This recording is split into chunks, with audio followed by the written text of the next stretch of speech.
And welcome. This is the One Broadway Collaborative podcast. One Broadway Collaborative is a collaborative workspace in Lawrence, Massachusetts.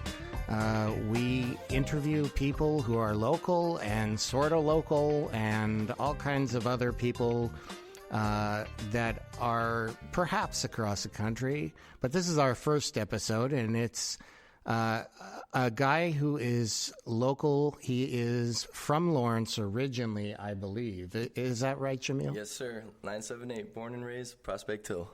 All right. So we're in Lawrence, Massachusetts at One Broadway in Lawrence. It's the address. And we are at 978-258-2009. And our website is onebroadway.org. That's onebroadway.org.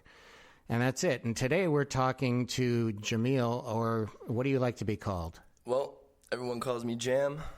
Jamil is my government name. I think there's only about 8 people I know left that still call me Jamil, but Jam is me. It's just been my name since I was a kid because I just was always jamming. So I'm Jam, yeah. That sounds good. And do you have a name that you go by as a musician? Jam is that name, yeah. Just as Jam? Everything that's is it? Jam, yeah. I keep that the same. It's actually a nickname that my uncle gave me when I was like 5 or 6 years old. He would just call me Jam. And then my family actually started calling me Jam first. And then when I posted my first beat or something on SoundCloud, I just went with Jam. It was the only thing I knew, and it made perfect sense. It's just the first 3 letters of my name. I Jam. I was stuck with it. So Jam, do you you got started in music when? What about what age?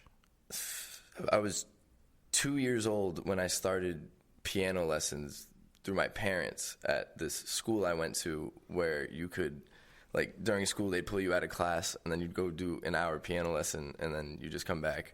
And I did that from when I was 2 years old, and I stopped, honestly, my sophomore year at high school. So I basically kept taking lessons for 15 years. I got my preliminary arts degree when I was 10 in composition. So I have a piano degree. It doesn't really mean anything, whatever, but it was cool. I had to do a lot. I had to write 3 of my own songs, learn 3 etudes, learn 2 classicals, 2 Renaissance, and for the bunch I had to do that as a 10-year-old, and I had to perform. So piano was where it started, and then in between there, when I was 8 years old, I started producing. I found out about FL Studio from a random YouTube video I watched. I have no idea why. It was a fate thing, because if I didn't find that, I wouldn't have started in the first place. Right. Yeah. And I was making dubstep, EDM. That's what I started with, trying to do that type of stuff. That was my first attempt of getting famous. I was trying to be a famous dubstep producer. And then from there, I found Lil Wayne, and then the rest is history. So that's big inspiration. When I switched my beats, I just started to try to make hip-hop beats. I listened to Lil Wayne. And then shortly after that, I got into rock, actual rock, and then I found Rage Against the Machine. And then basically who I am now is just an amalgamation of all that, just me just applying my favorite parts of all that into myself. It was pretty much, that's the musical story. It's pretty simple, but I started early. I feel lucky because my parents forced me, and I stuck with it because I liked it, because I easily could have hated it. So what do you play? You play piano, but what else? That's it. Oh, yeah? Yeah, I just play piano. Well, you were fooling around with the guitar a little bit. Yeah. I think I see it as a way that, a professional, football player, right, would be decent at basketball just because he's a good athlete, at heart, you know what I mean? I feel like I could pick up guitar just because, I'm a musician at heart, in all ways. So I think, I have, but I know 2 chords. I was playing 2 chords back and forth, and, the easiest ones. And they, I can't even use I can't use 3 fingers on a guitar yet. I still have to use 2, so I'm not that good. But I play with volition, so it sounds like I know what I'm talking about. But that's it, yeah. I want to learn, but there's just too much that I'm trying to do at the same time, Right. Yeah. That's cool. But at some point, when did you know that you really wanted to make this a full-time career? The thing is that I don't remember learning music, my first memory is I was already playing piano because I started when I was 2. So right.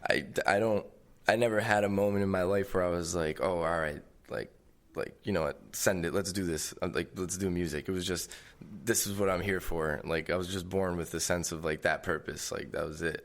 And like, you know, like as a pianist, I was like young, but I was really good. So people, you know, they were, you know, hyping me up, just, you know, like all these adults like watching me play, and like that, you know, like not really fed my ego, but just my confidence that like, yes, I really need to do this because like everyone's believing in me. And that was just like, as a concert pianist, they were saying that, but like, I didn't want to do that. I got tired of learning other people's songs. I wanted to make my own. So I started doing other stuff. So here's a question. So you started really young, which means when it came time for the elementary school talent show, you must have done something, right? Yeah, I there was two of them. The first one I played a Beethoven song. I think I did the Moonlight Sonata, but I did all three movements, even the fast one on the end. Like I still knew I can't do it anymore. That's one of my goals, but I did that, and it was like they're surprised because in school I was like I did really well in school, but I was so bored because like, so I would be like, you know, like just like a little shit, you know, I'd be a little shit to the teachers. They would just think, and they didn't know about any of they didn't know I did music because I had switched schools at this point. So I was taking lessons with the same teacher, but I went to a new school. So like nobody there knew I even did anything music related. So I have this piano and I have the sheet music stand, and it's covering my face. And all the teachers know me as this, like, you know, this crazy kid who's just, like, interrupting class, and they can't see my face. And I start playing the piano, and then when I'm done, they're all clapping, going crazy, and I stand up, and they all see it's me, all the teachers, and they were just freaking. They're like, what? They had no idea. And then they were coming up to me after. They were like, I didn't even know who it was. I just heard this beautiful music. Like, I couldn't believe it was coming from you. I was like, why? I was like, what makes you say that? And they were just like, cause you never pay attention to class. And yeah, right. I know.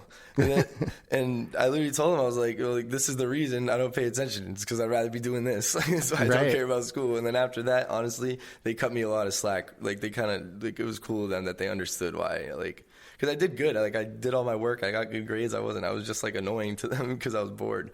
But like after that, they like kind of understood, and like they cut me slack, and you know, all my beef with my teachers ended there. Well, that's great. Yeah. But that's a great story. It was pretty funny.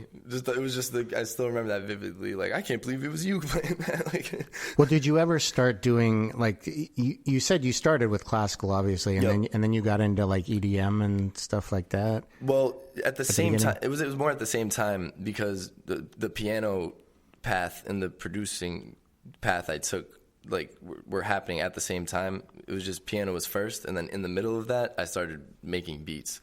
So on piano, I'm learning classical music, but then I'm going home on FL Studio and making the crazy dubstep, wild beats. Like, it was like yin yang type of thing going on. Right. So I was doing both, but it helped because, you know, learning classically is more, honestly, it was the dexterity, the speed in which I can play now. It was like, that was the best thing I got from it, because it just helped me make crazier stuff when I moved on to other genres, because, you know, you can play things and like do it live and like prove it that you can do it. So EDM is what I liked, and that's why I tried it, because that's what I was listening to. But like, you know, if anything else was what I was listening to at the time, I probably would have just tried that. It was just music in general. I just liked it, and it was the only place I could compose myself, because my teacher was always trying to get me to learn, but I wanted to compose. So like, that was the big battle. So like, that's kind of what the producing did for me. It helped me like have an outlet to like create myself instead of learning other people's stuff. And what age was that? I was 8. I was 8 years old. I downloaded FL Studio 3, and they're on 20 now. So it was just a pattern sequencer. I had no playlist. Like, there was no playlist to edit waves. Like, it was literally a pattern sequencer. Like the handheld old sampler. It was like basically that, just on a computer screen. That's all I had. So I was making beats on that, like, just super old. And then, you know, stuck with that, learned that, and then just got every version after that. And I was just like in my parents' computer room, just making beats. It's like every single day. And I was just doing that over and over and over again. Just kept getting better. And then, I don't know, it was pretty bad for a while. It was potential. I listen back sometimes. I'm like, yeah, there was something there, but like, you know, I'm glad I stuck with it, so I got better. But yeah, it was fun. Just learning new stuff is really fun. That's why I ended up becoming a singer, because I was ready for the next thing to like try to master. You know, like, I like to keep myself challenged, like just never be bored in life if I'm trying to accomplish the next thing, or like just top myself, one up myself. That's how I see it. It's like my own motivation. Yeah. So you're 8 years old. You're practicing your beats. Yeah. Did you start doing a different style when you were presenting it to your friends, like at a show, or did you hang out and play with friends? No, not one person knew that I made beats until high school, and it was like my 3 best friends. That's it. Nobody knew that at all, honestly. Even after I graduated, they found out after, because after high school I ended up going on the path. Like I dropped out of college twice to do this, and like once it was working, then everyone kind of found out that I was doing music the whole time, and like so now they all know, but nobody knew. I kept it a secret. I really don't know why. I wasn't embarrassed or anything. It was just kind of like, it was like my thing, you know what I mean? Like it was for me. It was like it was my own little thing. Like, but like I told my friends, because like I would show them beats, and like I would just show them what I made. Like, look what I made. And like they knew I played piano, because like if there was one, I'd play it. Like I have to. Like it's like I'm attracted to them. Like a magnet. Like if I find a piano, I'll find it somewhere and I'll play it. Well, so, yeah, you came in here to One Broadway, and you actually just went right to the piano. Yeah, there. I have to.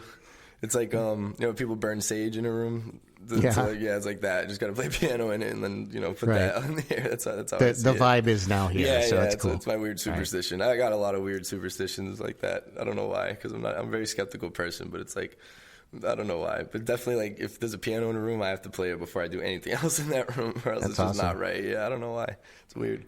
But yeah. So you gave me some songs to play. Yeah. What should we? I thought this would be a good spot to sort of introduce people to your music. What would you like me to play?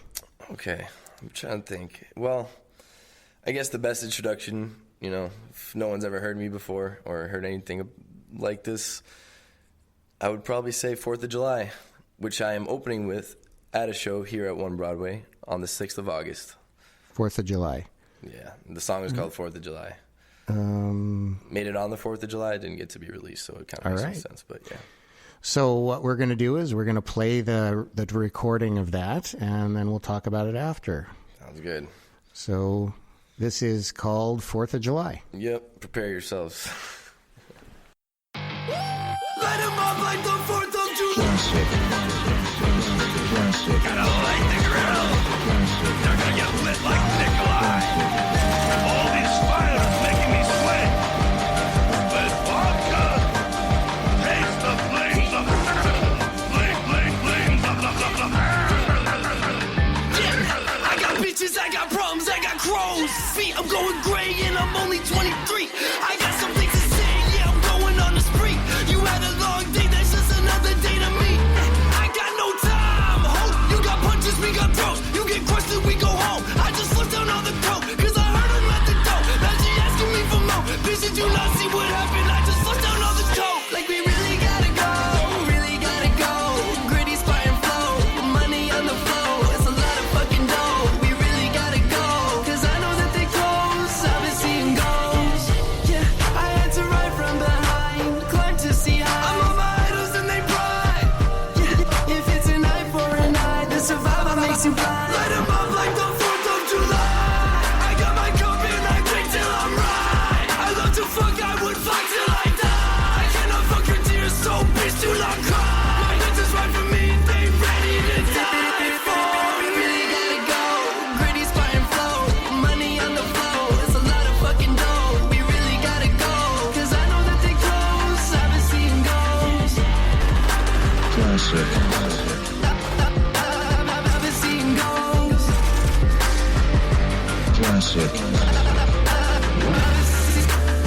An intellect trying desperately to justify an existence that is without meaning or purpose.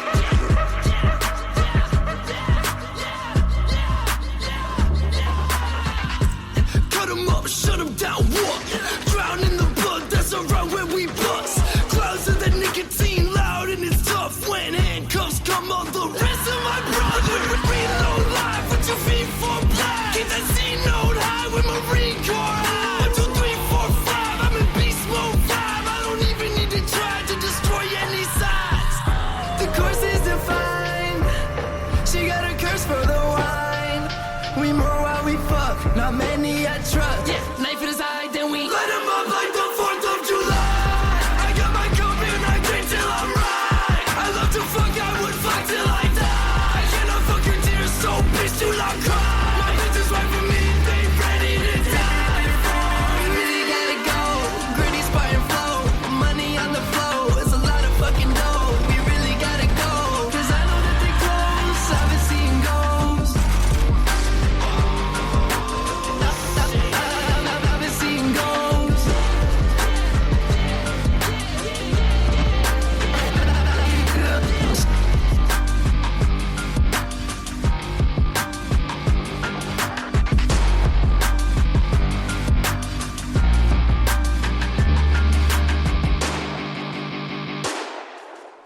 Wow. Classic. All right. Classic. That's 4th of July. That's nice. Thank you. Yeah. So I definitely heard Rage Against the Machine in there. Oh yeah, that's my favorite band of all time. Yeah. My idols, especially as a performer. Zach De La Rocha is just one of the greatest performers of all time to me. Like, I just basically tried to learn from him. Just watched every live performance ever for like every day for like a year probably. Just like studying and like, you know, just tried to apply that energy as best as I could to myself, because like no one's gonna match him. But like if I can do it my way, and you know, and get a compliment from you like that, which means the world, like I feel like I'm doing a good job. So Yeah. I'm really happy with that. Thank you. I did like it. And who played the guitar parts and stuff like that? The guitarist of my band, the Bastards. That's all of us together.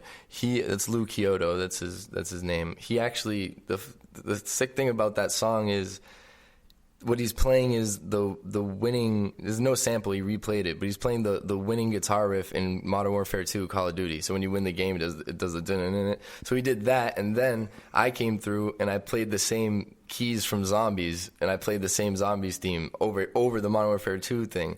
And then we have Nikolai saying all of his quotes, and then I found every gunshot sound effect I had in my computer, which is like hundreds, and I put them all on the beat randomly, no grid, anything. I just threw them and just kept throwing them in. That's why it's like going crazy, but it worked out. Just adds that element. So yeah, that was just those are like our favorite games. We just wanted to do it, and it was really easy to scream and go crazy on. So Nice. This is the perfect song. Yeah.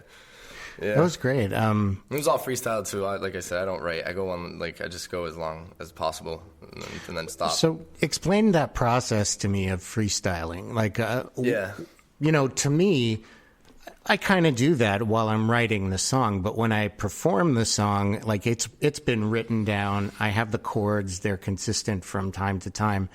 And you must have. I mean, you're freestyling when you start doing it, but it's consistent from time to time. Like you do it at the same afterward, or No, I'd say basically finish a beat, right? I just finished this beat I made, whatever. The beat it's like my process to make a song. Like I want to make a song. Finish the beat, whatever. That takes its own time.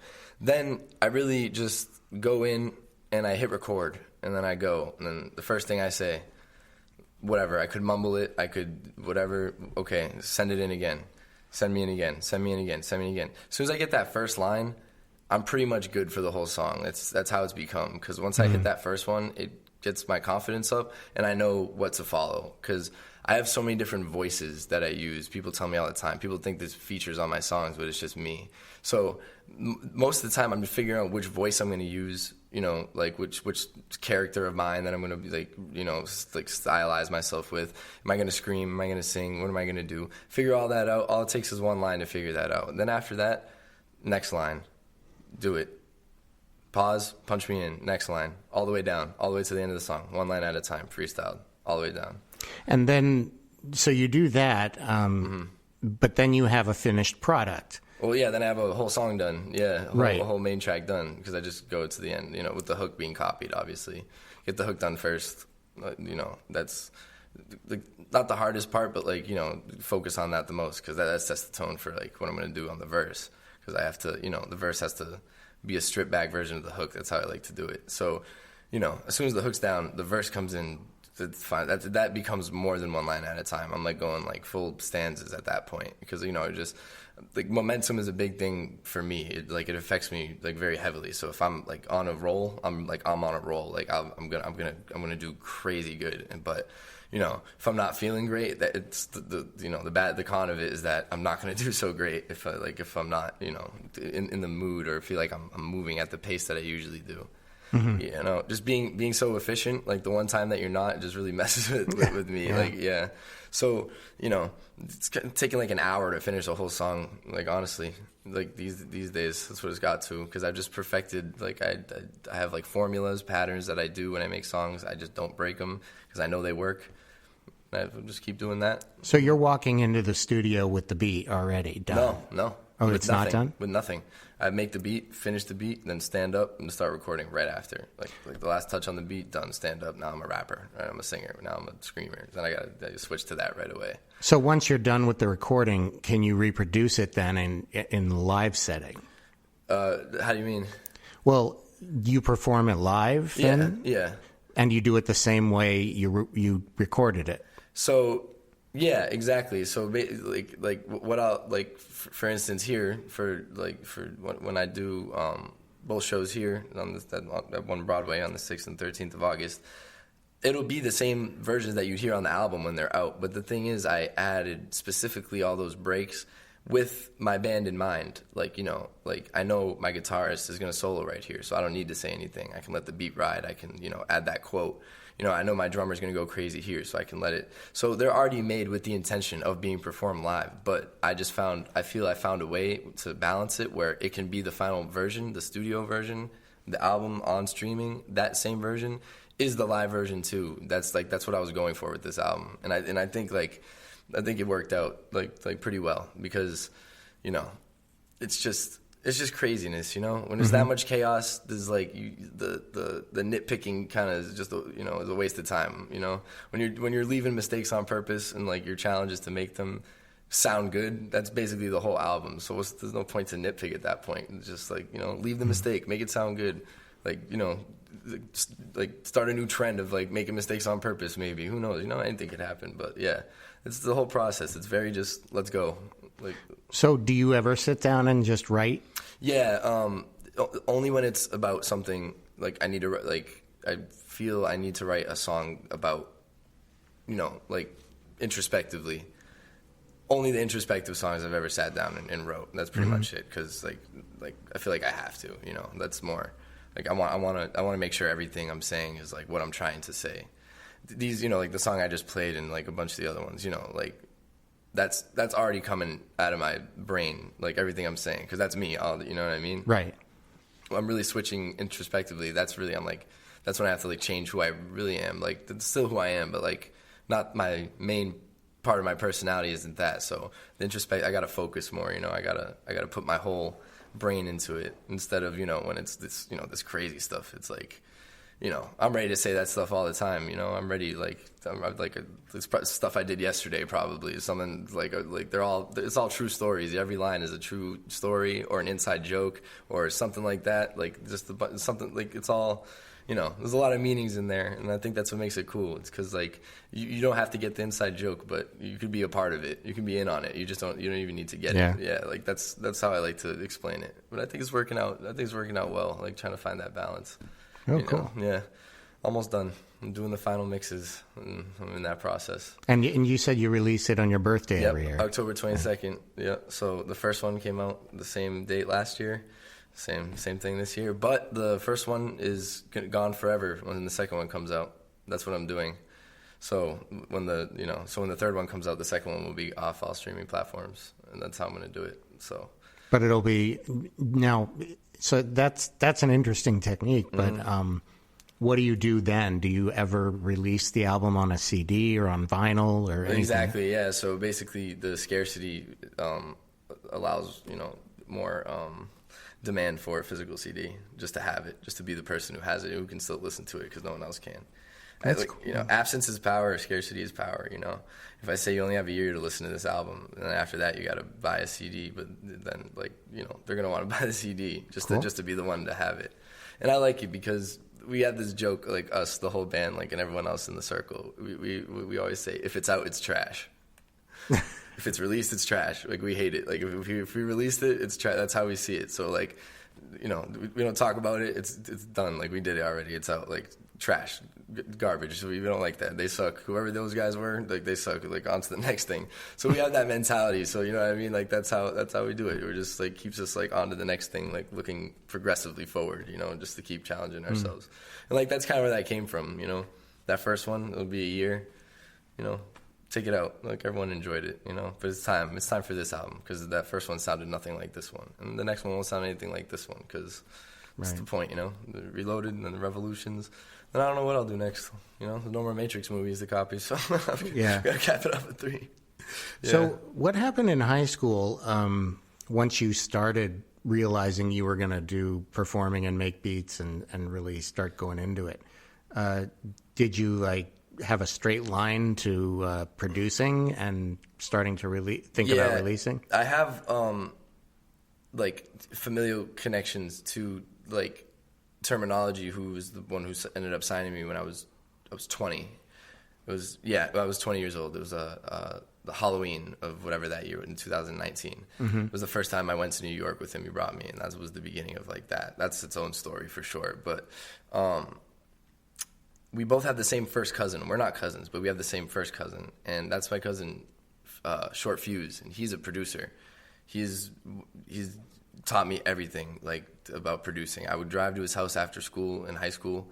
I was like 16, go right to Haverhill, stay there, make beats with him, because like I play piano. Like, you know, he's like he has an old Akai 2500. Like, he's a real like boom bap producer, you know, chopping samples on the thing with the floppy disk, taking it out, putting it in pro, like all that, like old school. He's, you know, so I learned like that, and it was like really helpful because I learned the hard way, like the old way, and now I got to, you know, now it's so easy to make beats. Like, I had that knowledge too.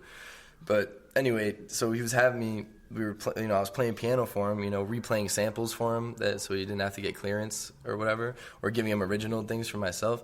And he got me my first placement. I got my first placement when I was 16 years old, and it was Styles P of the Locks, Jadakiss, Chic Luch, and Styles P. I got my first placement, I was like, wow, a famous person is on a beat I made. And then I just kept going to his house. I went to his house, and so he was telling Term about me the whole time since I was 16, but he was kind of like, just didn't listen to him. He's like, I'm telling you. So we're the Beat Gods, me and him. We were together when we made this together. I have it actually right here, Beat God. Beat Gods. Yeah. Tattoo. Yeah. I'm one Beat God, he's the other Beat God, because we're the... Benjamin wants to see it too. Yeah, Beat God right there. Yeah, so...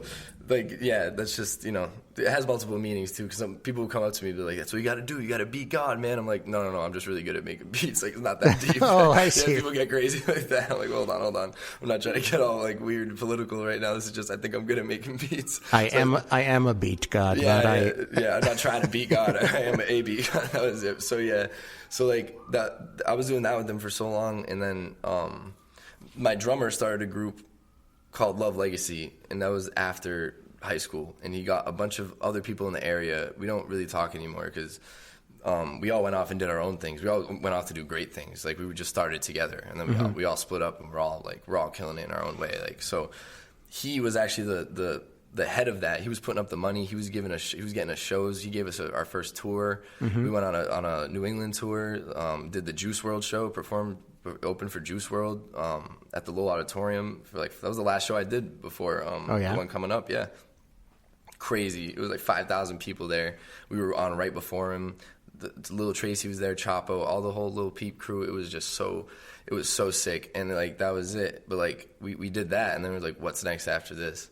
Like, we just did the craziest thing ever. Like, what do we do now? And like everyone, like, you know, kind of just came to the realization, like, let's use this experience that we got together, and let's just go do what we all have to do individually. And like now, and everyone's killing it. And like, look, we found our way back. Now we're back in a band together. Like, now he's, you know, performing with me. You know, everything happens for a reason. And like, if it's meant to be, we'll circle back. We're gonna keep working together. Like, yeah. So we did that. That, you know, fell off.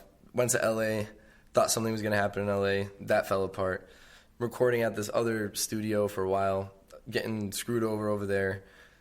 Then I met Ohm, and then me and Ohm started working at that studio, and then we devised a plan. We were like, forget this, man. Like, I'm so done. And I came to a point in my life where I was like, this is the closest I've ever, like, I've never ever thought about quitting music, ever. I'm like, but the closest I ever got was at this point in my life. And I just said, it was just straight up, I just said, screw this. And I called Term. Like, I had probably talked to him like 4 times in passing, and like, so this is 4 years now from when I was 16, so I'm 20 now. And 4 years, I just called him. I was like, yo, I need, like, give me something to do. I'm over here trying to do this. Just basically tell him what I told you, just like how it all fall apart. I feel like there's nothing, like, I need to do something. Like, I can go to New York. Like, let me go to New York with you. Like, let me just go.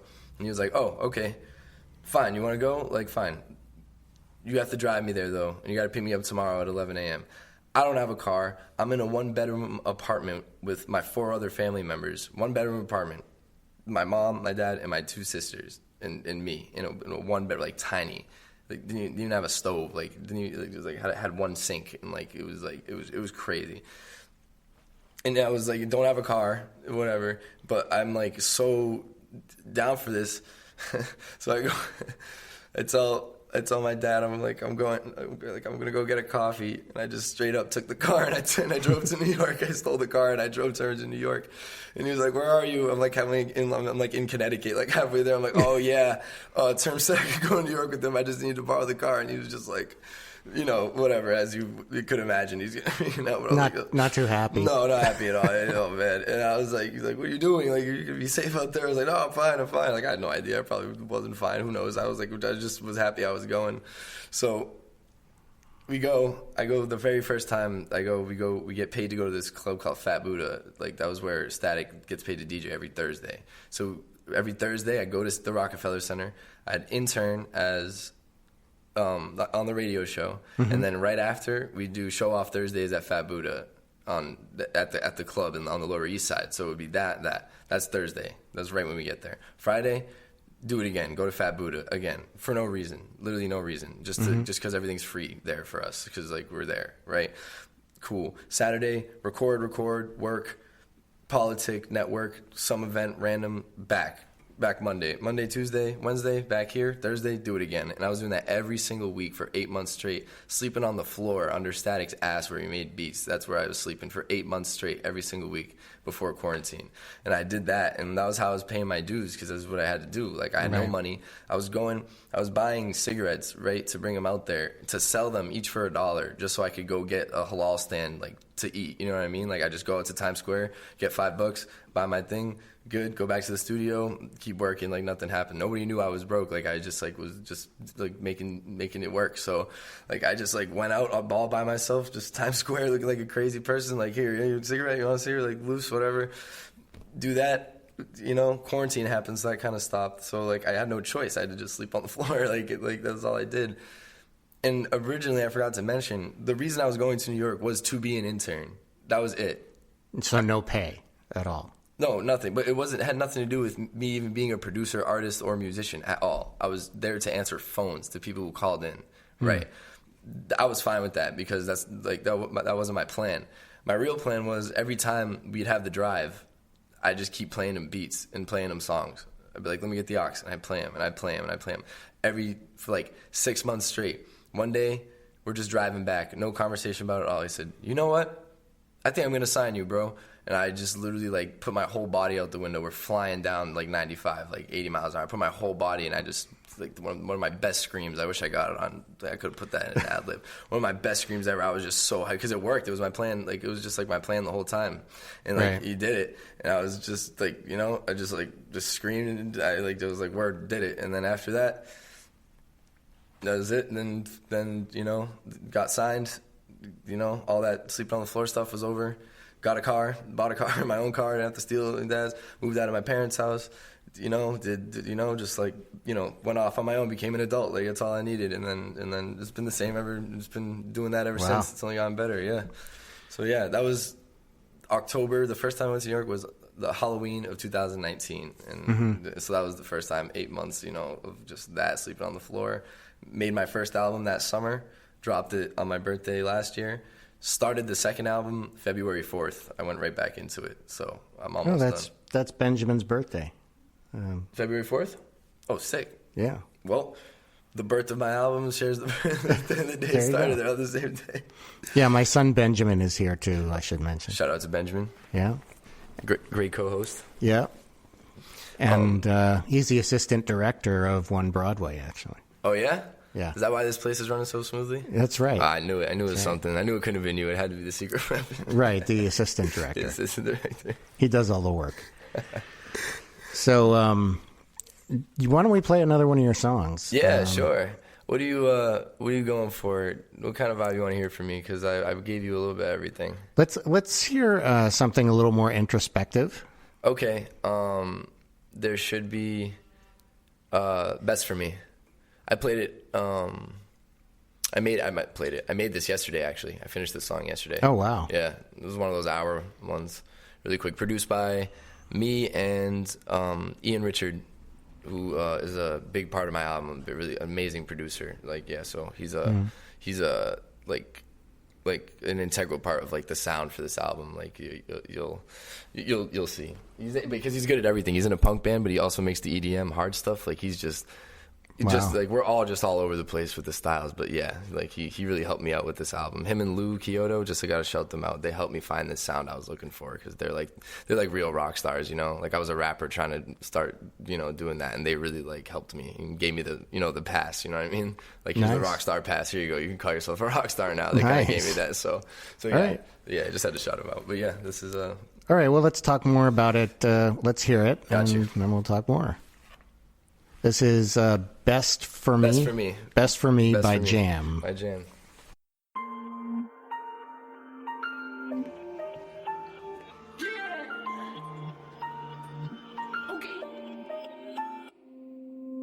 She want nothing but the best for me, but I know that it's all fake. Bitches thinking they a pedigree, but that energy toxic. She want nothing but the best for me, but I know that it's all fake. Bitches thinking they a pedigree, but that energy toxic. Yeah, she toxic. Go against my logic. Try to understand, but agree if it was noxious. Ask her all these questions, she said no. And I'm making these suggestions, she said go. Like, what more can I do for you? You're making me crazy. I blocked out all the bad things, my memory's hazy. Like, what the fuck you doing while you screwing with me? You said you wanted good things, but nothing is free. She want nothing but the best from me, but I know that it's all fake. Bitches thinking they a pedigree, but that energy's toxic. Yeah, when I call she gets the phone. There's no time I'm on a roll, She calls when a man's not home. We do things that I'll never know. Yeah, she keeps it as a lie, keeps it as a secret that I'll never fucking tell. That girl is a witch and I gotta rid the spell. She want the best for me, she want the best for me, she want the best for me. She want nothing but the best for me, but I know that it's all fake. Bitches thinking they a pedigree, but that energy toxic. She want nothing but the best for me, but I know that it's all fake. Bitches thinking they a pedigree, but that energy toxic.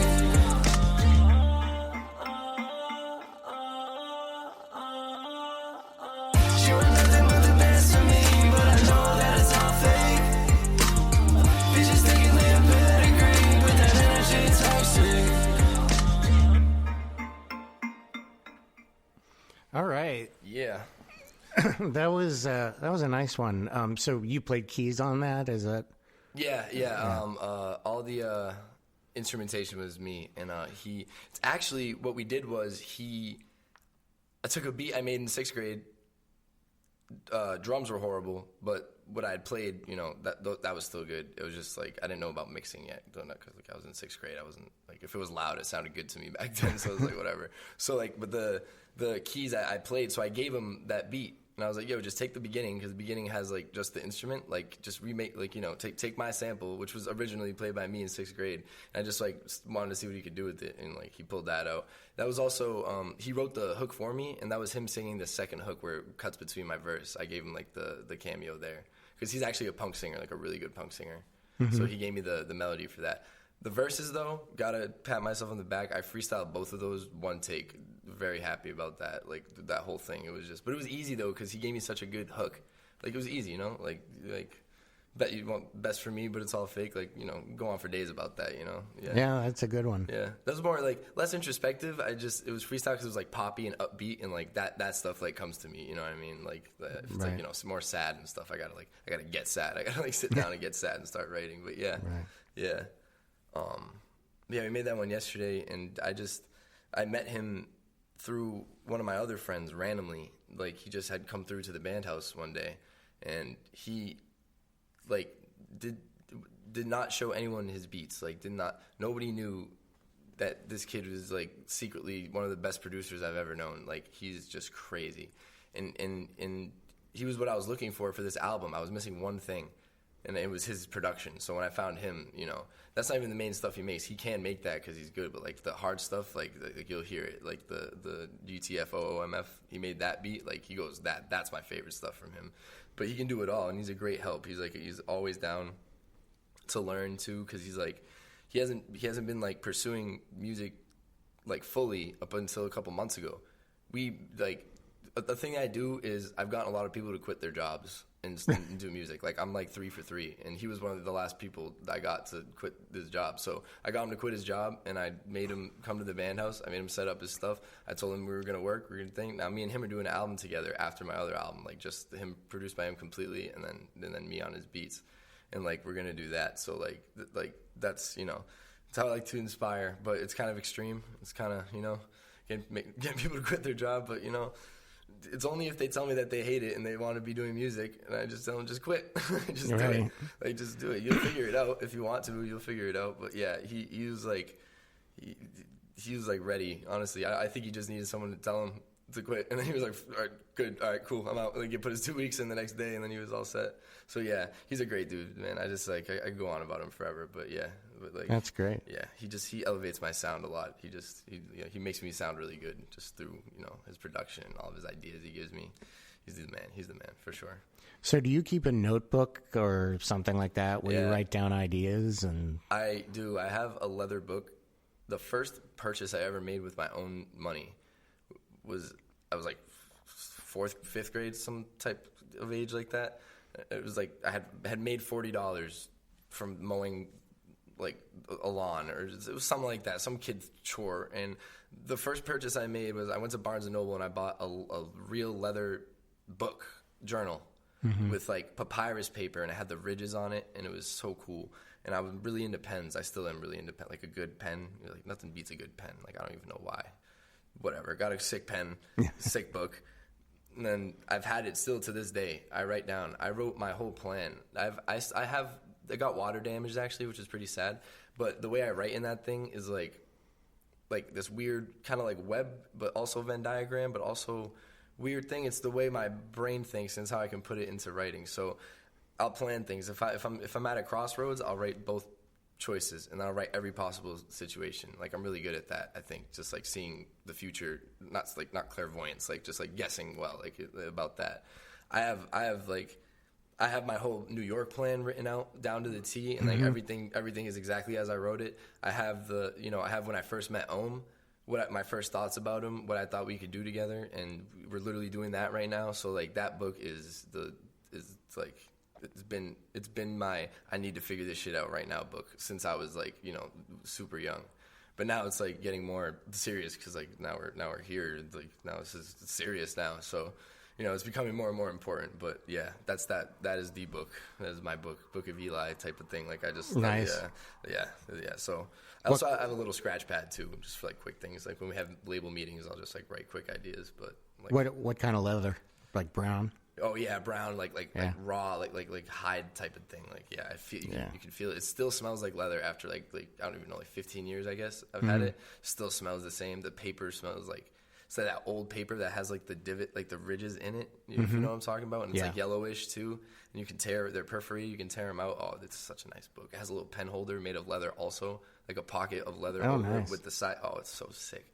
Oh man, I love that book. But yeah, so there's something very interesting about like having something like that, a sort of a physical object that you can make notes in and be creative in.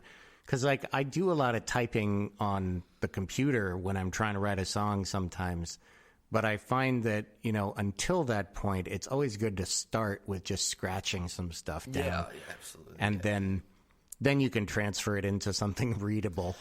Yeah. You know? Yeah, in my case, if like in my process, intelligible, because I'll be mumbling the notes just to know like what notes I'm going to sing first. And then sometimes I'll do that. I'll be like, all right, put me in. And I'll go like 8 bars of just me going like, da-na-na-na-na-na-na, and then I'll just like loop that over and over, and then sit there and then write to my mumble, and then put the words and just copy the notes. And like, that works too. It's a fun process. Sometimes I'll go straight through 3 minutes straight, mumble freestyle. Take that shit home at night, write to the whole mumble, come back, and then just do the song again. Like, it works like that too, because like the notes are easy to freestyle, but like just putting the words is just like, that's like the tedious part. Well, do you sight sing and everything, and you write down your musical ideas? No, you don't. No, I didn't even when I was playing piano, I could read sheet music, but I opted not to. I've just memorized everything. I have everything memorized anyway. Like all my songs that like unrehearsed, like I rarely rehearsed before, but I still know every word to even my friends' songs. Like I have like I forget what it's called. They told me something like eidetic memory, whatever the hell that's called. Oh yeah. Yeah, I have like a memory like that, and I also have synesthesia too. So my sight and what I hear, like, you know, they're connected to each other. So when I hear certain frequencies or sounds or like words or consonants on sounds, I see the same thing in my head every time. So it makes it really easy to remember because I know what to feel because I can feel things coming anyway. So like for piano, when I was doing those like recitals back in the day, like when I was like, that's all I was doing. Like I'd have no sheet music. I just remember and it was better that way because I just like it was easier to do it that way. I don't know why, but it was just because it was coming from me. I'm not like because like I said, I hated just playing other people's songs, and it feels even more now. I'm like reading this guy's instruction book, like on how to play a song. Like no, I'm just gonna do it from my head, have some control over this, and I'm not gonna be able to play my own song. So yeah. That's helped me a lot, just having that memory, because it just, you know, like on the fly, I could do a show, you know, or I could, you know, start, you know, like do anything on the just because I have it locked in my head. I won't need to prepare or anything like that. So, so yeah, it definitely helps. I was definitely, you know, I'm grateful for that. It's nothing I could have like learned or anything. You know, I was just like born with my senses switched to my memory like pretty good. Like, that was it. Yeah, but yeah, the synesthesia thing is cool because one of my best friend. Like my oldest best friend, Keegan Fountain, he went to Ithaca. He just graduated. Now he's scoring movies. And the reason we became he was the first person I made music with ever collaborated in like 6th grade. And we were Aristotle and Apollo. That was our group name. I was Aristotle. He was Apollo. And the reason we became friends is because he had synesthesia too, but he saw colors instead of shapes. So like we talked about that, you know. Obviously, became tight because like no one else is like 1%, like less than 1% of the world like has that. So we were like, sick, let's make music together. Then obviously, so we were, and then like now we both went off, did our own thing, killing it, scoring movies now. Like already has a job straight out of Ithaca and scoring movies. And you know, I'm here doing my thing. Like we just took it 2 different ways. He is like down to, like he's a music theory like elitist. Like he is like when me and him collab these days, it frustrates him so much. He gets so annoyed because I'm like I break every rule because that's the point of my music. But he like gets it. We're just like making it with him though. He just feels wrong. He feels like he's like committing a cardinal sin. You know what I mean? To make this type of stuff because everything has to be correct. Start with the bass, build the song around the bass. I'm like I'll start with anything. I don't care. And like yeah, so it's just funny like the contrast. But you know, he's just the most talented musician, period, I know. So, you know, we cut him that slack. But yeah, we got to collab more. We did one successful collab where we didn't get so mad at each other that we quit, and it's on my first album. But it's like, it's really complicated, though. I let him do his thing on that one. But yeah, it was a good one. It's called Diva. It's a good song. But it's on Classic One.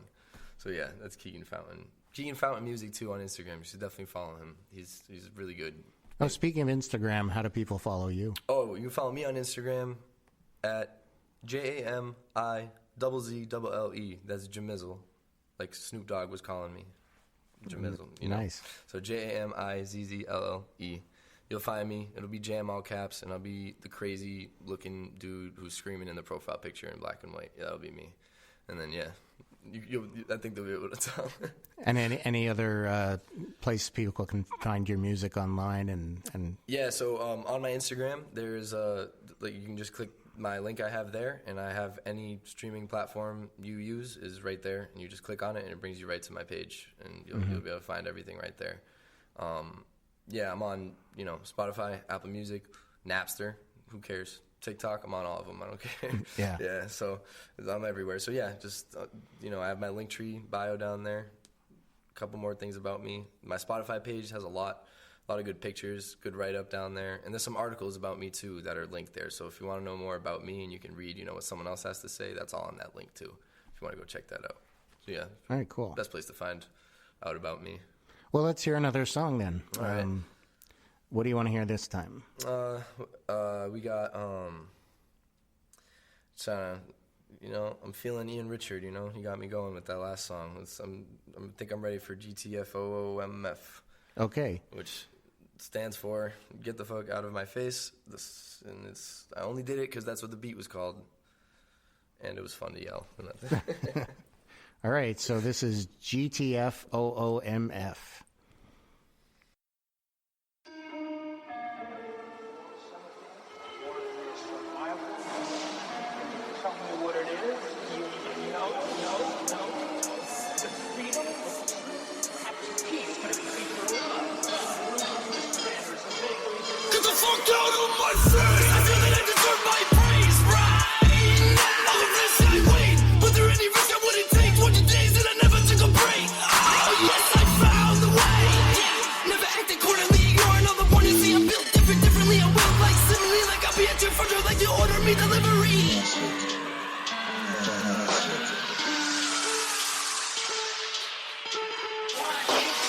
Get the fuck out of my face. I feel that I deserve my praise right now. All the risks I weighed, were there any risks I wouldn't take? 20 days and I never took a break. Oh yes, I found the way.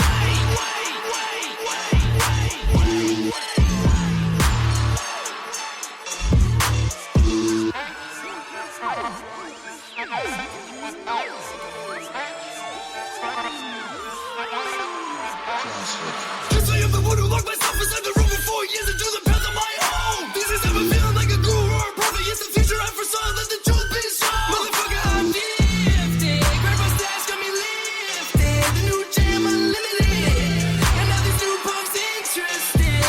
The choice is yours to make the voyage endurance. For God's sake, the wrath, the fist flicking at the sky like who ordered this? On my life I had to run, but I swear I am the one like Murphy has told me this. Yeah. Just in the middle of this odyssey. Get the fuck out of my face. I feel that I deserve my praise right now. All the risks I weighed, were there any risks I wouldn't take? 20 days and I never took a break. Oh yes, I found the way. Never acted quarterly, ignoring all the warnings. See, I'm built differently. I'm well like similarly, like I'll be at your front door like you'll hold me delivery. I feel that I deserve my praise right now. All the risks I weighed, were there any risks I wouldn't take? 20 days and I never took a break. Oh yes, I found the way.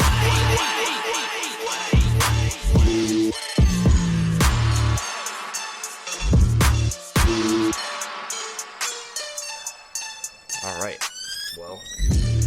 So, what? So I didn't get the GTF OOMF vibe from that. I mean, I get what you're saying. What do you mean?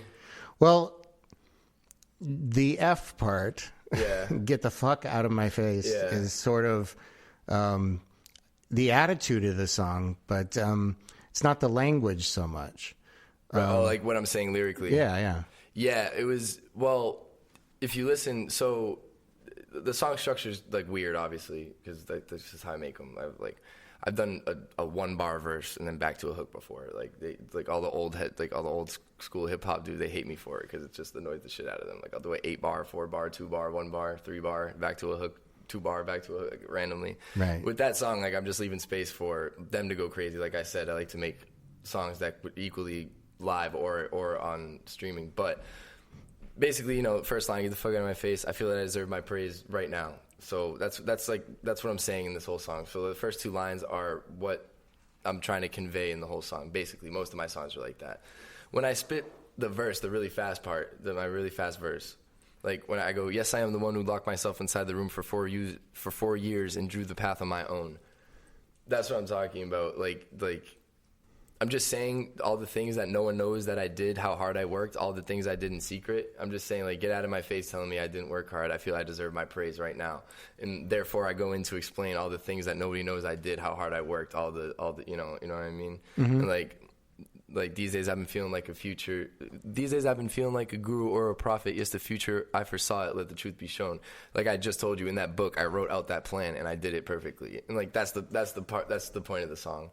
So the get out of my face thing is like get out of my face with that type of like thought in your mind if you think that I haven't been really doing this for as long as I have and working as hard as I do, because I'm the hardest worker like that I know, just because of my dad, because like my dad just knows nothing about music, not anything to do with music at all, but like just the base lessons of just never quitting, always being consistent and working hard, like that stuck with me, and I could apply it to anything, and I applied it to music. So that song is just that, like it's just me. It was getting it off my chest, like I just needed it to be known, like, and that's it. So like that was the point of that song. And like I'm mad because it's all in regards to something that happened or a conversation I had. It could be so small too that like you wouldn't even know that that's what inspired the song. Mm-hmm. Maybe someone told me something. Maybe someone said that like I don't work. Maybe someone said that. I don't know. It was something like that. It always is. So I'm pissed. I'm like, all right, well now it's time. Let's do it. And then I made that. And then I made that song because I felt like it was time. Like let's like let me just let it be known. Really. And quick. Who was a producer who worked with you? You wanted to mention? That was produced by Ian Richard. He collabed on that last beat with me, but he made that beat specifically by himself for my album off a request. Oh, nice. That's it. I was like, you know what I like, bro. Like, just thing. And he like, yeah. Like, as soon as I heard it, I knew. And the beat was called GTFOOMF. The beat with, like, the file that he sent to me was called that. And I was like, okay. I was like, cool. That's the first line. And I was like, yeah, it's fine. Like, cool. And then, yeah, it just took it from there. And you know, I ended up, like, once I had that second line, the way I said the right now, like that inflection, that sent me got me, that's what started the momentum, like I was talking about, where, like, after and then, you know, all the yes, I found the way, the way I hit the I was like, it was my live reaction to, like, how much fun I was having making the song. So I was leaving everything. So like toward the end of the song, like, where I'm rapping fast and then I randomly just go, yeah, like something written in stone like a prophecy. Like, I did the yeah because, like, I just spit that last crazy fast verse in one take and I didn't mess up. So I just went to the next one, and my yeah was me celebrating me hitting that take. But then I realized that the next part I could just keep going off that yeah. So I just went yeah, and I was like, all right, fuck it, has to be me, written in stone like the prophecy, and I just kept going, like, just. And see that's again Rage Against the Machine. Yeah, it reminds me of that. That's awesome. Thank you. Like the screaming and the. You know, using it as, like, part of, you know what I mean? Because, like, right. It's all real. It's, like, my genuine thing. I'm not planning to, like, put these yeahs or any of that. Like, I was just so hyped I hit that verse. I'm just like, yeah, like you know, like, and then those next words, I knew what the next words were going to be because I had tried it, and I love those lyrics, too. Like, it has to be me, written in stone like the prophecy, just a young man on his odyssey. You know, love that. That was a perfect way to end the song. Back to the hook. Get out of my face again. Like, now you know why I deserve my praise. You just heard it, like, right. You know, and that's why I love that song. It's just like, it's all over the place. It's a mess, but it actually makes sense. So, like, yeah, that's a good one. That's a show starter or an ender. I haven't, you know, it's like one of those. Like, it honestly, you could go anywhere, but to start a show with that was, like, you know, yeah, get you up. Yeah, right away, it does. so. That's why, though, I wouldn't want to start with it because then I'd kind of screw myself because, you know, everything else would probably be lacking under that. So starting, like, you know, like 4th of July is a good one to start with because it's a mix, you know, because if we have 4th of July, you know, you think that's crazy. Get to this one, like, okay, let's go crazy. And then we get to the next one, all right, let's go crazier. And then we have this song. I have this song called Riot. That song is crazy. It's like drum fills every 3 seconds. It's crazy. It's gonna be great. Yeah, to perform here, it's gonna be dope. But yeah, so it's like, it's tough because, you know, you don't want to set your own bar so high that, like, people end up being bored, even if the songs are great. You know, you just started off on such a crazy note, like, you know, people are expecting to match that. So, you know, picking the order is, like, fun. It's difficult, but it's fun. So I wanted to just jump in and mention that Jam is going to be playing here at One Broadway Collaborative on August 6th with 2 other groups, Sweet Wednesday, who have a couple albums, and I think they're working on a new one, and they're a husband and wife duo who does a more folk music, pop kind of rock style. And then we have another person named Kimeo, who also is kind of folk pop. Okay. So we got a real great mix of different kinds of music in here. Yeah. And we're very excited that you're going to be able to come join us. I'm excited. With that. Thanks for having me. Honestly, I think you should introduce me as sore thumb. Honestly, because I'm going to stick out when I, like, compared to these other acts. You know what I mean? But you'll be great. I think it'll be great too. I'm excited. I love, you know, I just love performing. I don't care where. I'll do it anywhere. Right. You know, it's just one of my favorite things to do, and I miss it so much. Like, this is thank you for letting me do. This is my first show, like, since 2 years, year and a half. Nice. Yeah, so I can't thank you enough for, like, you know, 2 of them back to back too. Like, I'm so excited. It's gonna be great. It's weird, like, everything with the pandemic just messed everyone up because, like, it sounds like you were just on the cusp of doing some real hard work and getting some stuff done, and then suddenly that was gone for a year. Yeah, New York was gone for a year. Yeah. Like, that's what the quarantine did. But I never stopped. Instead, I just stayed here, and then I made my first album instead. Right. That's what I did during the quarantine, and I made it at Wonka Sound in Lowell, Bob Nash. Yeah, I wonder if that's a genre now, the pandemic albums. Yeah, they are. They are, because we did, in New York, we did an album called The Pandemic. And actually, that was my first vinyl credit ever as an engineer that I got. Oh, yeah. With a bunch of legends on it, like Tech and Steel from Smith & Wesson. You remember them? Who else? MOP, obviously, they were on it. Fat Joe's artist, UFO Fev. We got Alan Kingdom. He's on that All Day song with Kanye West. He was there, and it was recorded in one day, so they live streamed the whole thing. Oh yeah. And then they made the album in one day, and it went on Joe Budden's podcast. It like did really well, and it was called The Quarantine, and it was everything. And I was the tracking engineer and I helped with the mastering engineering part of it, and I got my first vinyl credit like right there on a real vinyl. It was pretty sick. Oh wow. Yeah, it was my first one. So yeah, like that genre, like it was a big thing, especially for the underground, because those underground dudes got killed because their living was shows. That's all, you know what I mean? Right. All their fans were buying copies, you know what I mean? And like their old stuff can't even be on streaming because they weren't clearing any samples. It was the freaking night. It was like the Wild West. Nobody cared, you know what I mean? Mm-hmm. And they weren't coming after anyone for CDs for stealing their sample. Nobody even knew.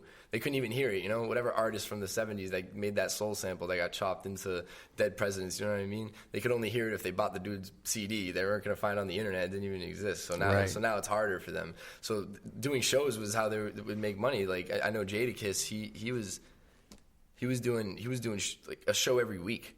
Like he had a show every week, like getting like you know, crazy, obviously crazy, you know, first, second half, like whatever, you know, just for him to show up. And then gone, done. Like, what do you do? Like, you know, like what do you do from there when like all you do is perform and like that's like your main income. So they were, you know, but I just watched, it was a good lesson on adaptation. Watching these people adapt and like basically change their whole business plan on how they make their living like in an instant. And it was a cool lesson to learn. I saw the resilience of some people too, you know. Like, right. I'm glad those are my mentors, like who are like, you know, were teaching me the keys to this game. You know what I mean? Like they, you know, that lesson wouldn't have come naturally. It was because of a crazy world event. So, but like I still got to learn a good lesson, and yeah, that's cool. Yeah. And they kept me going because, like, if they started, you know, if they all just, like, sat back and were like, all right, well, I guess this is it, like, then I would have done the same thing. But, like, you know, I had to keep up. Like, I don't want to be I'm already the youngest one there by 15 years. I'm the youngest. I've always been the youngest. Everyone's been older. Like, yeah, since I was 16, you know, they were all, my cousin Fuse I was talking about, when he was like 35 when I first started going to his house when I was 16. You know what I mean? Mm-hmm. The term is 38. He just turned 38. Rex legendary from Lawrence, Boston, Dorchester. He was my first feature I ever got on an album, like rapping. He let me rap, and I wasn't even rapping yet. I wasn't even trying to rap yet. That was like my quest I took later. He just heard me screaming one time, and I wasn't even screaming yet either. I like didn't even think I was doing that, but he heard me and he gave me my first credit there, and I produced an entire album with my cousin for him. It was called Order and Chaos, and it did really well. And I did 50% of the beats because I pretty much gave all the samples, and then my cousin flipped my samples into beats. So no samples, but it sounded like samples because I was playing them like that. Like that was my specialty. So, you know, he's 40, you know what I mean? When I was working on that album, so like now he's like, you know, like everyone's just way older. So like I'm in here the youngest kid, like, always feeling like I got to prove that like I still belong there, you know? Like it was like that for a while. It was tough. And they're not nice either over there. Like, no. No, I mean, it's like you know, like not in a bad way. It's just more like it's like this is the real deal. Like right. Treat like you don't have to be here. We don't need you here. Like, but we want you here. But like do something. Make it worth it. Yeah. Don't like be useful, be helpful, be cool, be like know how to act, know how to talk, like know when to talk, all that stuff. It was so much to learn like that, and it was like. And it was like I was pretty good going into it, but there was some things I like had to learn specifically in the music industry that you'd never run into in the natural world of things, you know. So it was tough, but you know, now I came out of it like my own person. Mm-hmm. Now when I go to New York, like I'm going to visit them like as my friends, and it feels good now because like now I'm not just. Right. You know, I wasn't even Jam for the first 6 months. I was Terms Boy. That was my name. Mm-hmm. Just Terms Boy. Oh, yo, get Terms Boy. Yo, is Terms Boy coming? Like Static didn't even know I made beats until like a little bit after that. He learned my name. He's Yeah. like, I thought you were just trying to be a rapper. I was like, nah. I was like, no. I was like, I came here, like, we signed I had already signed the production deal with Term. Like, it's a publishing deal with him. So, like, that's separate from Flo. So it's, like, a whole different thing. But he didn't even know what the whole deal was. And he's like, oh, I thought you were just, like, a rapper. I was like, no, man, I make beats. Like, I make good beats. That's what I'm here to do. So then, like, you know, got to know him more. And then, like, I got in with all of them. And then, you know, just kept hanging out, making music, hanging out together, like just chilling, just like as friends, you know, but like still working because like everyone's working. And, you know, I just felt really included finally, like in the squad out there. It's the Show Off crew. That's the radio crew. And they just like, you know, they were like, welcome to Show Off. I'm like, word. I was fine. I was like, dope. Thank God. Finally. So, you mentioned your family. Yeah. What did your parents do? They're both teachers. Oh, yeah? My mom actually, like 5 years ago, is a vice principal of Lawrence High School. Oh, finally, wow. But she started as an English. But way before, though, she was a ESL teacher. Like, that's where she started when I was really young, you know. She was still, you know, figuring her life out, too, so whatever. You know, so she started ESL, English teacher at the Oliver School, middle school in Lawrence, and then went to the Arlington, Lawrence High, stayed there for a bit, then became vice principal, and then she's been vice principal ever since. My dad, he is a health teacher, but he's a legendary wrestling and football coach at Greater Lawrence Technical High School. People call it the Voc, but it's the Greater Lawrence Tech. It's in Andover, but it's the surroundings, so it's like Lawrence, but doing all the, like, anyone can go there, but it's a vocational school to, you know, pick your shop, that type of thing. And what does he teach? He does health. He teaches health.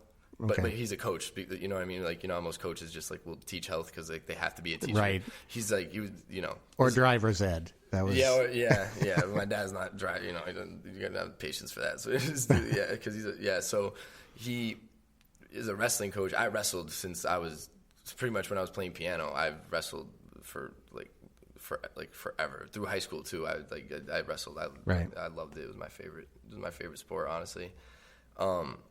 So he went back-to-back undefeated seasons, and he was the first vocational school in, like, I think in America to go 50-0 as a vocational school, because it was all these private schools who are like, you know, they're really recruiting, but they're not telling anyone it's illegal, but they're doing it, right? And like he couldn't do that. He just has no resources. It's a public school. So there's all these kids from Lawrence, you know what I mean? He was a father figure to all these kids who were lost. He took them, like, he saved them from this life, you know what I mean? He gave him wrestling, and he gave him football, he gave him the discipline, and like and a goal, and like the you know, a purpose to want to, you know, like here, like wrestling. You want to be mad, you want to be violent, like come wrestle, like be controlled, you know. And that's what he did. And I think that's a big part of, like, instilled in me, where I like to inspire people for music, you know, like wrestling and music. It's like the same thing. I'm down, like I'm out to do the same thing he did. So, you know. He did that. He was also a football coach too, and he won also the first vocational school to win a state championship at football. Wow! Yeah, he's a legend. He's in the Hall of Fame for the Eagle Tribune's Hall of Fame. Like, they keep giving him awards. He doesn't even care about any of those awards or anything he did. Any records he broke, he does not care. That's why he's the man. You know, like he doesn't even care. Well, it sounds like he must have cared about the kids, and that's really all the point. He cared about. Yeah, that's it. Because like. They were giving him plaques every year. He was getting so many plaques. Like my mom had to hung them up for him, and he was like, I hate this. Like, I don't like this. And then, like, eventually, like at my childhood house, there was like this room in the upstairs, like this weird little atrium type thing we had upstairs, which was like, it became storage. It was like bookshelves and like with books in it. But then this slowly just became just a pile of like these awards he'd get over like he's been like 30 years he's been coaching there at that same place now. So he still gets awards, even when they do bad. He's still like, he's such a good coach that everyone knows that they keep giving awards. Just go right in the pile, like, whatever. It just like doesn't matter. So yeah, it's just like having two parents that were like with those professions kind of makes no sense the way I like took life, but it was honestly the best thing possible that I could have been, you know, given, you know, like as like the hand I was dealt like, when I was born. Like, I'm glad like my parents are who they are, because, you know, they didn't understand the music thing either for a while. Like, it was really tough, like, to convince them, and like it still is. So, like, some of them, you know, but like now my dad he sees that I'm working hard, and he sees that I'm doing all the things, and although it's not exactly what he wanted me to do, he's happy that I'm still to 110% doing what he was trying to teach me how to act in life, you know? Like, so as long as that, like, you know, he's happy about that, and that's all. The music thing, he wants me to be happy, that's it. But he wants me to just work hard and be, you know, just, like, not be lazy. And, like, he knows that now because, like, you know, I'm showing him, like, I got real things to show him now. Like, really, like, look what I did. Like, cool, I did this. Look, I got signed. Right. I signed a deal. Look, I signed another. I'm doing a show. I'm doing another show. I got this many streams on a song for the first time. Like, I just hit, like, a new record for myself for streams on my song called Jamil, which is funny. So the song's kind of real name. So woke up yesterday morning. I hit 125,000 streams on that song in 1 month. And I'm like, so now I can send them stuff like that. Like, look, it's working. Like, some result. Because they don't get the whole music industry. I can explain a million accomplishments. They won't get, like, why it's cool. But a physical number right there, like, anyone will get that, you know? So, like, I have stuff like that. Like, look, like, cool, look at that. I did it. And, like, so, like, they're coming around now. Like they're just happy for me. Yeah, I think they want to come to the show, but I don't know. They should. They should. They should, but, like, my mom will be uncomfortable. She just won't want to because she just, like, doesn't even want to hear me like that. My dad is, like, goes to church every Sunday since I've been born. I went to church every Sunday until, like, I was, like, 15 or 16, and then I stopped going just because I didn't want, like, you know, that's a different conversation. But, like, he still goes, right? And he's just super. So, like, you know, I mean, these songs over here, and knowing who my dad is, but like, he knows, you know, like, he knows what I do. I show him some songs, like really quick, or, like, turn the volume down. I'd be like, yeah, you don't want to hear this part, and I'd be like, okay. And then he'll literally thank me. Like, thanks for turning it down. Or, like, yeah. So, like, you want to see me perform, like, you know, I can't do that on stage for you. I can't be like, hey, stop. My dad can't hear this right now. Hold on, guys. And then, like, start the show again. Like, I can't do that. So, you know, probably get a video for him or something. All right. Yeah, something like that. So let's hear another one. Sure. What do we got left in there? Let's see. Looks like Kenshi. That's the one about Mortal Kombat. Yeah. Let the Kids Outside. That should be the ending because I don't know. I made Let the Kids Outside yesterday as well. Oh, okay. And it was a straight up freestyle. I'm sorry. We recorded a jam session after rehearsal. Oh, okay. And then that became the song, and it was just so dope. It's also crazy. And Ding Acoustic. That's the one that I was going to show you is the acoustic version of my song. Yeah, just to show you that I do, like, I can do it. You know what I mean? Yeah. So you want to do that one? Yeah, if you want to hear it. It's produced by my guitarist, Lou Kyoto. Did it completely on acoustic guitar. Pay attention to the solo in the beginning because if you know anything about acoustic guitar playing, to pick that fast and solo the way he did is impressive. So I just want to give him his props. He fucking did it. All right.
fine, but she fucking hates me now.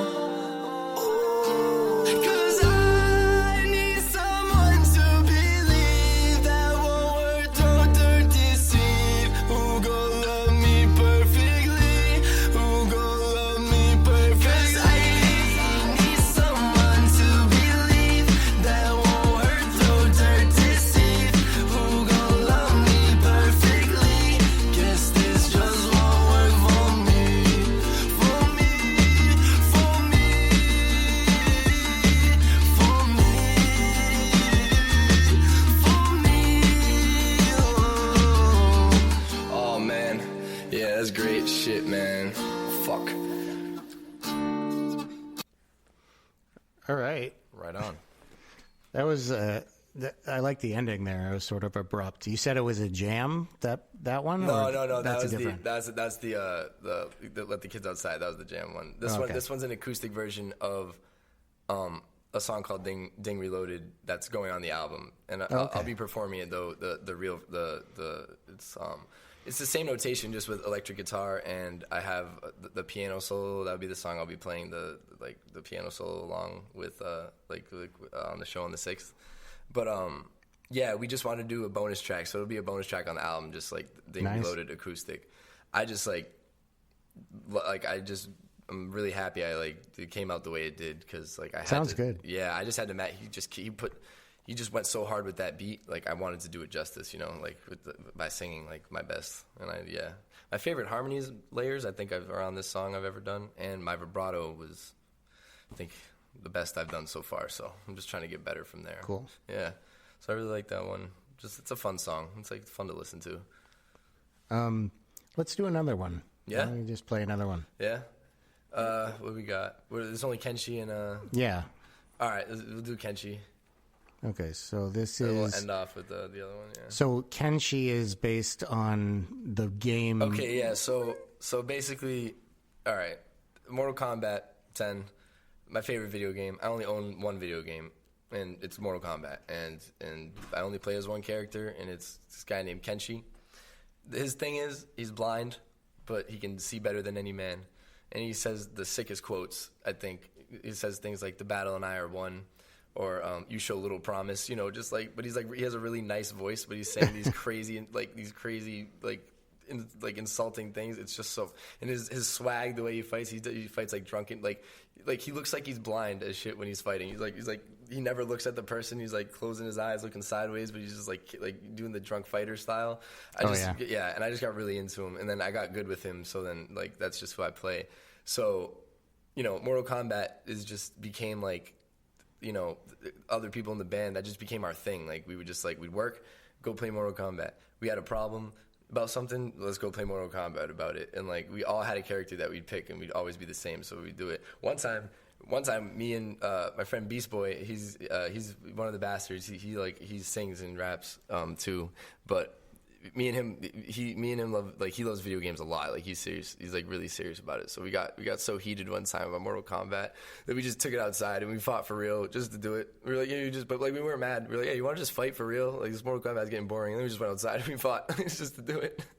And everyone was just watching us. We were just literally not even holding back. We were going crazy. We were just bored of playing it. We were this fake. It was this fake shit's not doing it for me anymore, man. Let's just go really fight. And he was yeah, sure. And we just got up from the couch, we went to the backyard, and just did it. So yeah, we're crazy like that. We do a lot of random. We go on a lot of adventures for no reason with no plan. And So the song's just like a tribute to Kenshi? It's because of a bar in there. Every bar is actually related to different characters, but I titled the song off my favorite one because I said, "I'm Kenshi in this game, beat your ass blind. Beat your ass while I'm blind," because he's blind and cool. He's still So I just I could have picked, because I talk about Johnny Cage, he's in there. I talk about Sonya Blade, but I could have picked any of them, but Kenshi's my man. That's my dog right there. Just my favorite character. Yeah, I used to play the old version, not 10, but 2, 3, and 4. Yeah, the arcade versions. I played them too. Yeah, they actually started putting the arcade versions into 10 as special things you can do, and you cool. Yeah, they have the old costumes on. It's pretty sick. It's pretty cool. Yeah. But yeah, I chose Kenshi as the title because everyone knows that I love Kenshi. Like, I ask any of my friends, like, they're like, yeah, no, they got something else. Like they got their own thing going on. Like, I'm like, I feel connected to them in some way. Like, just, I don't know why. So I haven't played 10. Is it the same thing that, like, they do that, fatality? Yeah, there's fatality, brutality. We got faction kills now. In the new one, they got friendships. Yeah. Yeah. What's the other thing they said? They finish him. Oh, that's the other one. When you win, because they stand there wobbling, and then you have the chance to hit the fatality. They'll say like Kenshi wins fatality, and then brutality. Right. You end the game right away. Like that's like an instant. There's not even a finish him. This ending. Yeah, I could go on. We could do a whole other podcast episode about Mortal Kombat. I freaking love that game. But yeah, so this is my tribute. You can't really understand me, but that's not the point of this song. All right. Yeah. Well, let's hear it.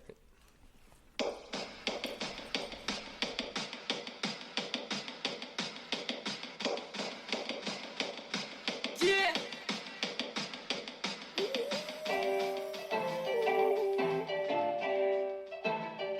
This is not what you think it's gonna be. Fucking happy motherfuckers are saying it, bitch.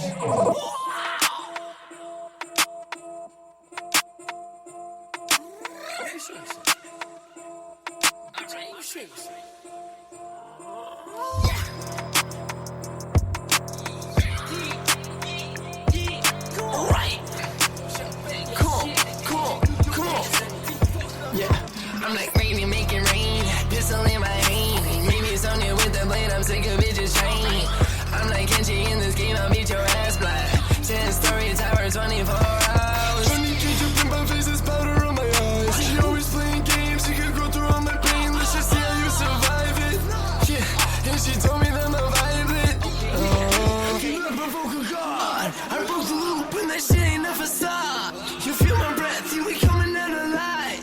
I got the laws, got the power to survive.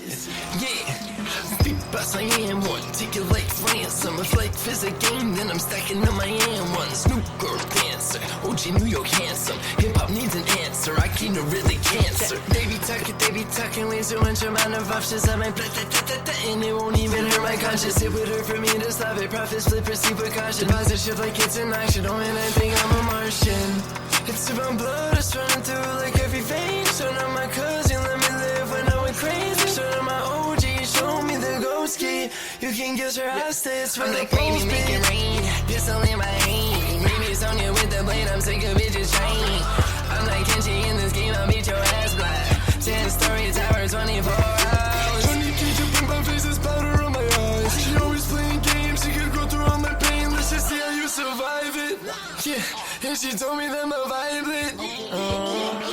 Yeah, I'm like rain, make it rain. Pistol in my hand. Maybe it's on you with the blade, I'm sick of bitches train. I'm like Kenshi in this game, I'll beat your ass black. 10-story tower, 24 hours. 20 kids up in my face, there's powder on my eyes. She always playing games, she could go through all my pain. Let's just see how you survive it. Yeah, and she told me that I'm violent.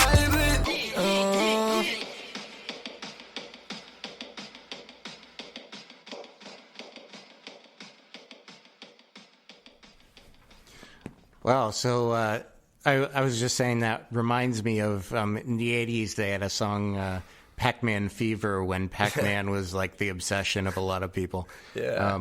Yours is a little more interesting than Pac-Man Fever. Yeah. It was more in lyrics than anything that has to do with Mortal Kombat, but it also sounded like a fight song. Someone I'd listened to before, like a boxing match. Like just the beat itself, just that hard bass. It's not even a bass either. Like the 808 only comes in on the hook, but we like faked the bass with just a low end saw. We just do crazy experimental stuff, like with our mixing and our we go crazy. Me and Ian Richard made that. Again, that's a beat that I gave him, that I made in 6th grade. Just gave him the instrumentation, did his thing on it.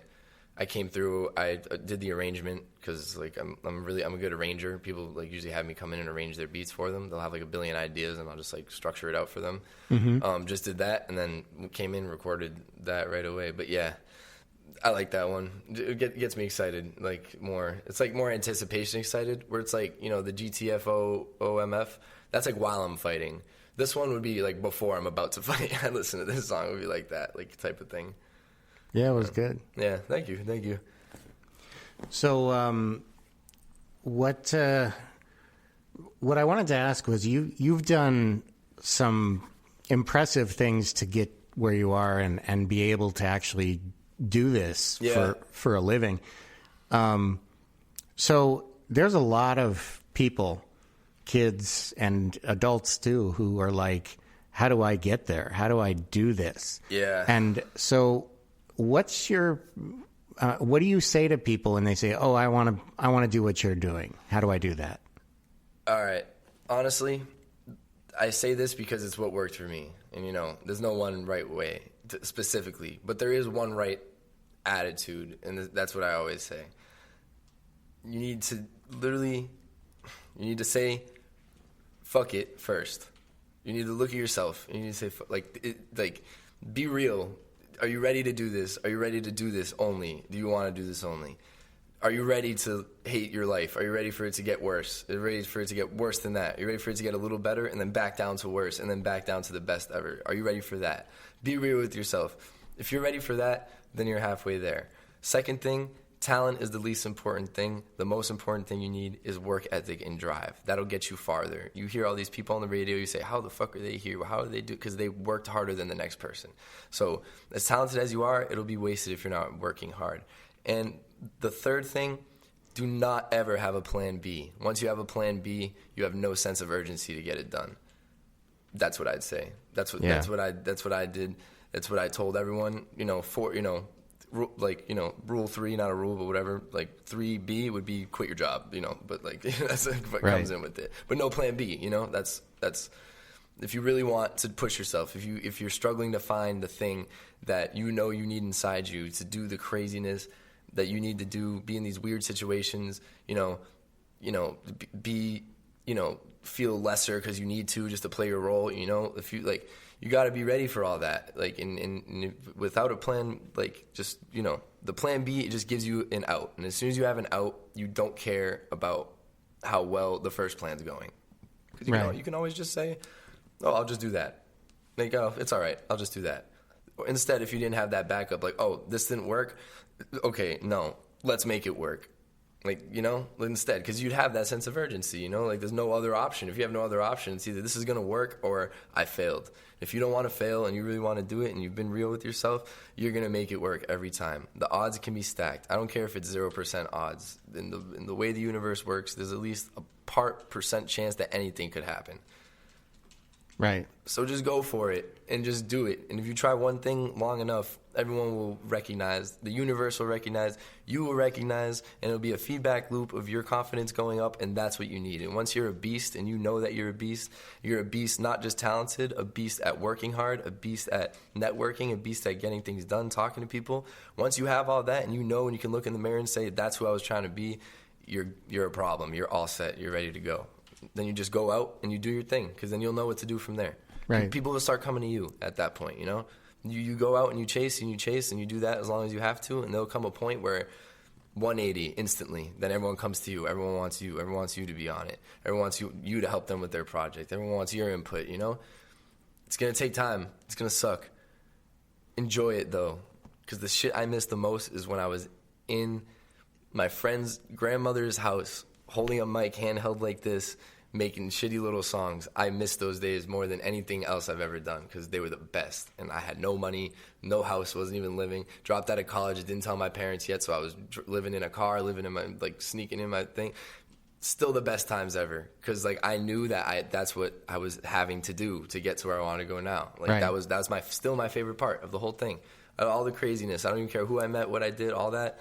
That was the best part. The grind, the struggle. You're addicted to the struggle. That's what it is. And when you learn to love the struggle like a drug, and you're addicted to struggling and always having to figure things out, once you find that, you're a beast. You're all set. You're good. Yeah. That's what I could say, I think. That's inspirational. Word. I'm glad. And not just music. You apply that to anything. Of course. If you want to get anything done, just you know what you got to do. You got to all in. Every time, all in. It's not poker. It's you can change the game. You can change the odds, You just got to work. That's it. So, yeah. So, we got your closing song here Oh, yes. coming up. Before we do that, I wanted to mention again that this is coming from One Broadway Collaborative, which is a space in Lawrence, Massachusetts. It's a collaborative workspace, and so lots of musicians are hanging out here and working here, and we do shows, and 2 of the shows coming up are going to be with Jam. One of them is going to be on August 6th with Sweet Wednesday and Cameo and Jam. And it's going to be a great show. It's going to be in the space, One Broadway, which is the address. And you can come here by going to our website. There's going to be some information about tickets, availability, that kind of thing. And also on the 13th, the organization that Jam's a part of, Fl01810. Yep, Fl0vision Group as a Fl0vision label. Groups, Yep. yeah. So they are going to be putting on a party with Jam as one of the main features. And who else is going to be featured there? You know? Everyone else in the Vision Group. So I'll be, obviously, the main act. I'll be performing a bunch of leaks from the album, like people who hear the album before it even comes out. I'll be with my band, The Bastards. That's me, Globerge on the drums, Lou Kyoto on the guitar, and the rest of the Bastards will just be up there supporting. And then before will be, anyone else associated with us, everyone we know, everyone we like, we have songs together, everyone who's, sharing the same mindset in the Vision Group. So we have Joyce, one of the most amazing singers I know. We have Sony, my little bro Sony, met the kid when he was 15, just watched him grow up, became so good. He's on my album, he's going to come through to do a couple songs. He is honestly crazier than me, if you can believe it. And then we got Beast Boy performing, and he's definitely an integral part of the whole group. And we got Om Trivedi of the Fl0vision Group on the DJ, and yeah, it's gonna be a party. It's gonna be a freaking party, and it's gonna be crazy. All right, well, that's going to be awesome. So that's August 6th with Sweet Wednesday and Cameo, and August 13th with Jam and Fl0vision Group. Yep. And that's pretty exciting for One Broadway to have all these great people coming. And if you want tickets, go to onebroadway.org, onebroadway.org, and there'll be more information when it's available. You can also check us out on Facebook, and you can check us out on Instagram and that kind of stuff. Our Instagram name and all the other social media is B Collaborative. So 1B Collaborative is our Instagram, Facebook, Twitter, and TikTok. So we got all that. I'm Aaron Tornberg. I'm the director of One Broadway and the host of this show as well. And we are going to close off the show by hearing one of Jam's other songs. Yep. The big party song that closes the show, I guess. Yes, because I don't know a single word of it except the somewhat hook. I don't even know. We did a jam sesh. We were trying to just go crazy, and it turned out we ended up recording it. And now we have this crazy song that is basically, just to let my bandmates go crazy soloing the whole time, and I can just go in the crowd and freak out. And that's basically the point of the song. So if you think it's a little too crazy, just remember the context. All right. And this is called Let the Kids Outside. Yes, it's finally let us outside, please. We're so tired. Right. We're so tired of inside. All right, here it is, and we'll come back right after for a little closing, and here's Let the Kids Outside. Here we go.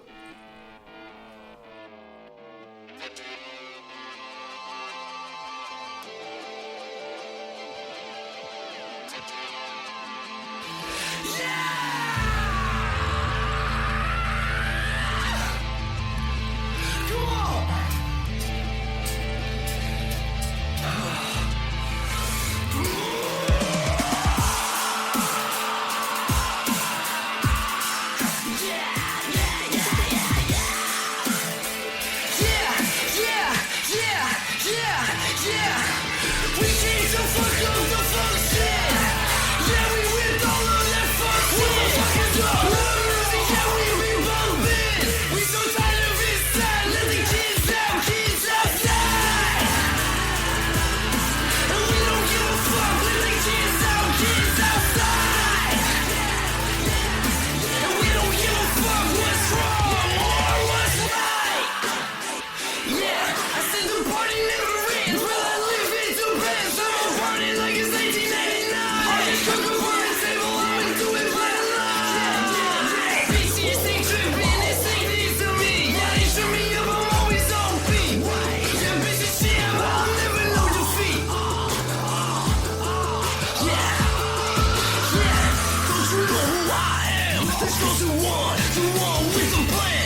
That's a song. Alright, man.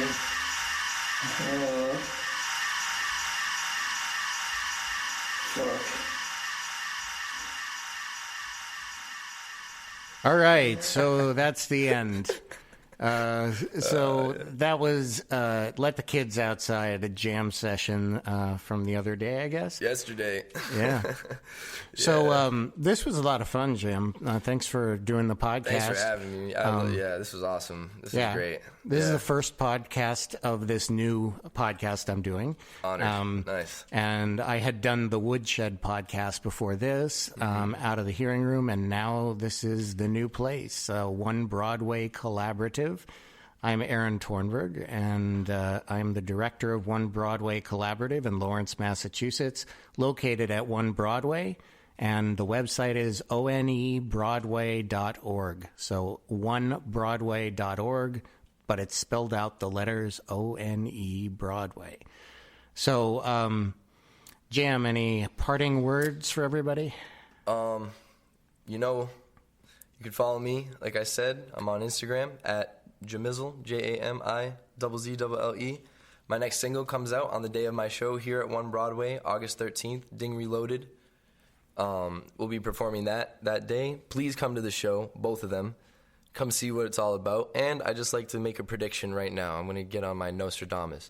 One Broadway will be the music hub of New England, for sure. And we're going to make it happen. And I just want this to be pulled up when it's true. And it'll be really dope. And I'll look really cool because I was right. That's all I got to say. And obviously, thank you for having me. I'm so excited. And this has been my favorite podcast I've been on, like out of all of them, for sure. That's great. I had a great time. Thank you for giving me a platform to even talk. That was great. It was great. All right. I had a great time. Well, this is fun. So we will have another podcast next week, and I'll be posting the guest on the website and Facebook and all that. And keep an eye out because we will have some information about our special podcast Facebook page as well. We'll do a separate page for that. So we'll play our lovely One Broadway theme song, which I put together. But I'm working on writing a new one, so we'll see how that goes. I think this one's legendary. I don't know. All right. I don't hate it. Well, you be the judge. Here it We'll is. And see you guys next week, hopefully.